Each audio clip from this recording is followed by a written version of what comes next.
أعوذ بالله من الشيطان الرجيم بسم الله الرحمن الرحيم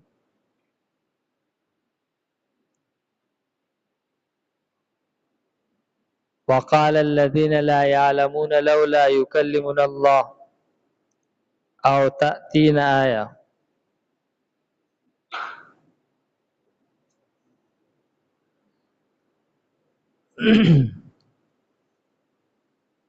دی آیت مبارکه کې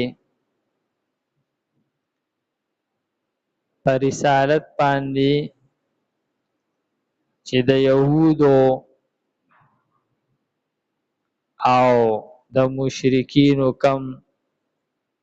اعتراضاتو پای کې اوم اعتراض ذکر کړي دا اوم اعتراض او بانا دا هغه وا چې دا يهود هم کړي وا لکه مخکې آیتونو کې تیر شول چې مونږ پتا باندې ایمان نه راوړو تر څو پورې چې الله تعالی مونږ سره خبرې نه کړي یا مونږ لیدلې نه نو دا مطالبه د موسی علیہ السلام نه يهوديانو کړي وا او د نبی علیہ السلام نه مشرکین مکه کړي وا چې دغه مشرکین مکه چې دي هغوی نبی علیہ السلام ته ویلو چې الله تعالی دې زموږ سره خبرې وکړي مونږ ته دی وایي کنه چې دا زما پیغمبر دی بس مسله ختم دا دومره اوږدې او لنډې خبرې مونږه کوو که دې په ځای باندې الله تعالی مونږ ته صرف دا ووایي چې دا زما پیغمبر دی جو بس مونږ به خبره ومنو فرمایي چې داسې خبره عیسایانو هم کړې یو قول لا دی نو که عیسایانو کړي نو دا خو اهل کتاب دی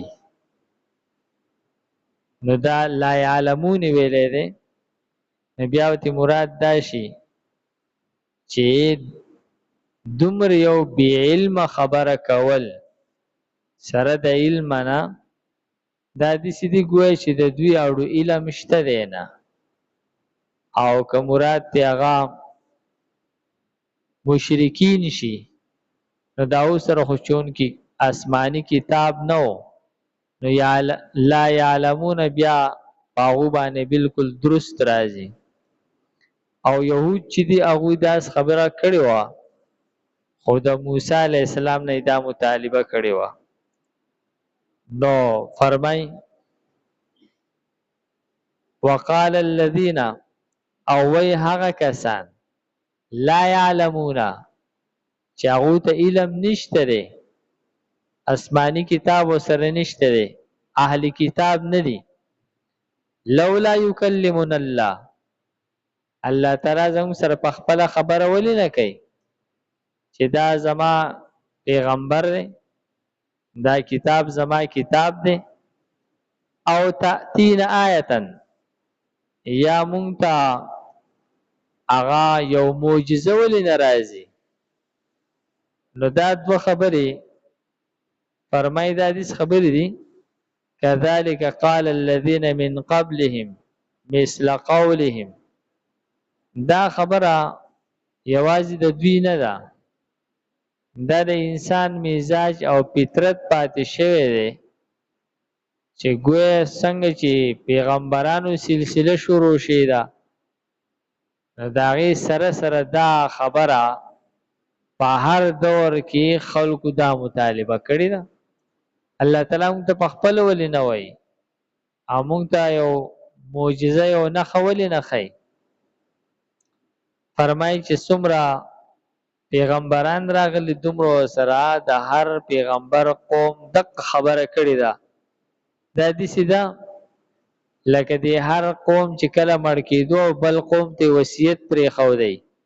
کاله که تاسو ته چېرته پیغمبر راغی نو دا دوه خبرې به ورته خامخا کوئ چې الله تعالی موږ ته په خپله ولې نه وایي او موږ ته معجزه وښایه نو فرمایي کذالک قال الذین دغه شانتې خبره کړې وه کسانو من قبلهم چې مخکې د دوی نه څومره چې مخکې پیغمبران راغلي نو هر پیغمبر ته خپل قوم دغه خبره کړې ده نو فرمای مثل قولهم پشان د وینا د دوی د نبی آخر الزمان د قوم دغه وینا دا وینا د دنه مخکې ټولو پیغمبران ته شوې ده تشابهت قلوبهم فرمای یو شانتی دي زړونه د دوی کله چې زړه د دوو کسانو یو شانتی د هغوی جذبات او د هغوی کیفیت یو شانتی دغه شانتی دا خلک چونکې په اعتقاد کې کافران ټول په اعتقاد کې یو شانتی دي نو د هغې د وجې نه ټولو زړونه یو شانتی دي او حقه شانتی د ټولو دا خبره چې دا یو شانتی راغلی ده چې هر قوم خپل پیغمبر نه دغه مطالبه کړې ده نو دا مخکې فرمای قد بینا الآیات الله تعالی زموږ سره خبرې ولې نه کوي دا خو د بې علمۍ خبره ده دا خو هغه چې علم نه داسې خبره به وایي ځکه چې دا خو یو د امتحان حال دی لکه ته په امتحان حال کې خلکو له وړو له پرچه ورکې بای دا سوالات لیکل دي او دغه واړه وایي چېرې استاد جي ته مونږ دا 3 ګنټې دونه په ټینشن کې اچې مونږ به دا سوچونه کوو او دا به لګیا یو مونږ ته به څه یاد وي څه به یاد نه وي خو په دې بورډ باندې مخامخ دا سوالات ولیکه ثابت کال تا مونږ ته لیکل نه چې دا هم په دې بورډ ولیکه چې مونږ یې دلته کې په قلاره حل کړو مونږ له دماغ سره چې کم دی راچې نو دغه شان خبره دا ده که داسې خبره څه شاګردان استاد ته وکړي د امتحان په حال کې نه به پوه شي چې دا ماشومان چېرته په کلاس کې نه دي ناست تو خو سره چې دی نو هغه چېرته د سکول دروازه نه ده لیدلې دوی خو بالکل د تعلیم نه بې خبره دي چې ته اوس وایې چې ما ته په کلاس کې چې کوم نه په بورډ باندې جواب ولیکه نو دا خو لکه د دې ناستې ضرورت څه شو تاسو له د پرچې درکولو څه ضرورت دی د دې خو مقصد دغه دی چې بای دا امتحان دی نو دغه شانتي که الله تعالی ستاسو سره په خپله خبره وکړي نو بیا خو امتحان پاتې نه شو دا خو بیا هغه په دې کې د ازمیښت سره نغلل او باقی خبره د معجزاتو ده فرمای قد بینا الآیات معجزې خو مونږ ډېرې زیاتې هغه بیان کړي دي لقوم قوم ته یوقنون چې یقین کوي څوک چې یقین کوي نو هغو له پیدا ورکړې ده او معجزې خو ډېر راغلي دي مخکې پیغمبران ته هم راغلي دي او دې پیغمبر ته هم راغلي دي اوس کم چې مني هغه خو کم چې یقین کوي هغه یقین کوي کم چې یقین نه کوي هغه نه کوي یقین هغه صالح علیه السلام ته د صالح علیه السلام قوم وی چیرې ورګه مونږ ستانه یو مطالبه کوو نو که دا تا پوره کړل نو بیا مونږ په تا ایمان راوړو دوی سوچ وکړو چیرې یو ګرانه خبره جوړو نو وایي چې یاره دا کمر اینی دا وچه ګټه دا کمر که د دې نه یو اوښه راوځي او سره د راوتلو بیا هغه لنګه شي او مونږ ټول هغه په خپله داسې اینو لکه داسې نه چې پټ پناه نه مخامخ نو بیا به مونږ په تا ایمان راوړو. نو داود خیالو چې لکه دا یو داسې خبره مونږ ته وکړله چې دی به اوس زمونږ نه قلار شي او دی به ایله چې کوم دی نو مونږ پرېږدي، ځکه دا کار دی نشي کولی. نو خو پیغمبرو نو الله تعالی هغه شانتې وکړله، د هغې باوجود بیا هم ایمان را نه وړو.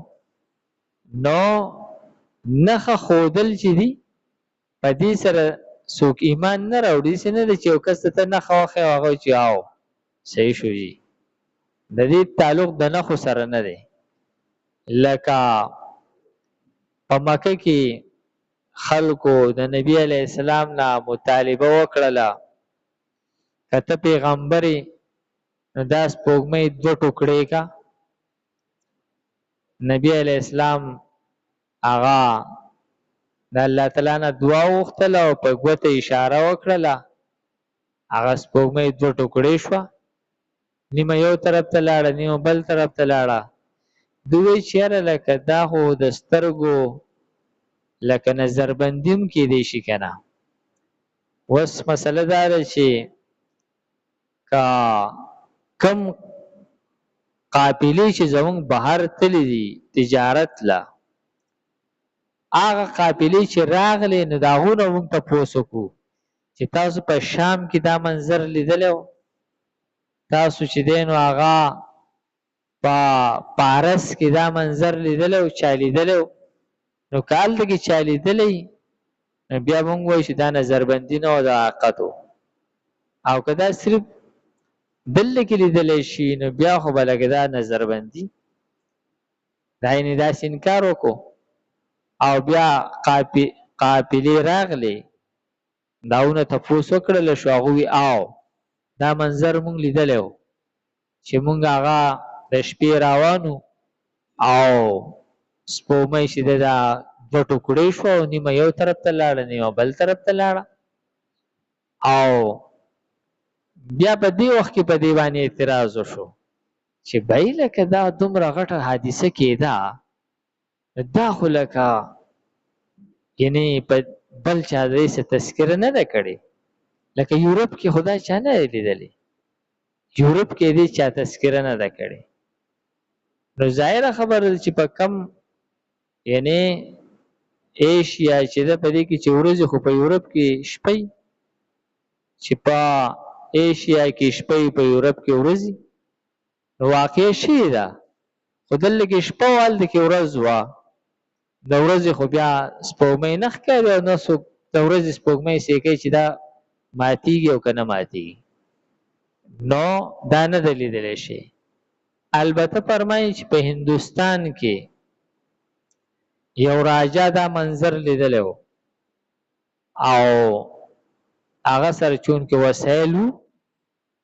او هغه سړی پلاسپر و،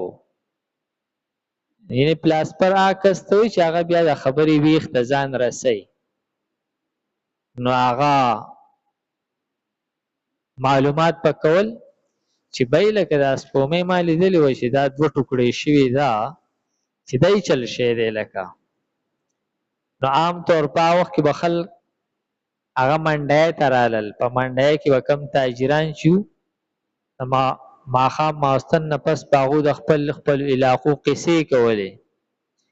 نو په هغه تاجرانو کې چې کله عرب تاجران رالل او دا تذکره هغه وچېړله نو هغه ووی چې دا په مکه کې یو صاحب د پیغمبرۍ دعوه کړې وه او خلکو ته مطالبه کړې وه او هغه بیا په اشارې سره د سپوږمۍ دوه ټوکړې کړې وه. نو هغه راجا چې و نو هغه بیا ایمان قبول کړه او وایي چې هغه مکې ته هم تللی و. نو فرمایي چې معجزې خو موږ بیان کړي دي لیکن د هغې پیدا خو هغه چاته کېږي څوک چې یقین کوي. یقین څوک کوي؟ یقین هغه کس کوي چې په هغه کې خپله غلا نه وي. او څوک یقین نه کوي؟ هغه خلک یقین نه کوي چې په هغو کې خپله غلا وي. یو کس په خپله دروغ وایي، یو کس په خپله دوکې ورکوي، ده ته هر سړی دوکه باز هر سړی دروغجن هغه ښکاریږي. کم کس چې په خپل دروغ نه وي، په خپل دوکې نه ورکوي، دته هر سړی رښتونه او هر سړی سم ښکاري. نو فرمایي چې نښې خو مونږ بیان کړي دي، لیکن د دې پیدا هغه چاته کېږي څوک چې یقین کوي.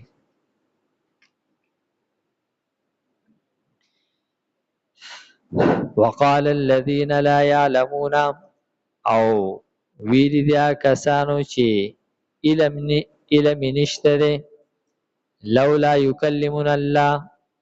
ولی خبر نه کوي زمون سره الله تعالی، او تأتینا آیا، یا نرازی مونږ ته معجزه. کذالک دغه شانتی قال الذین،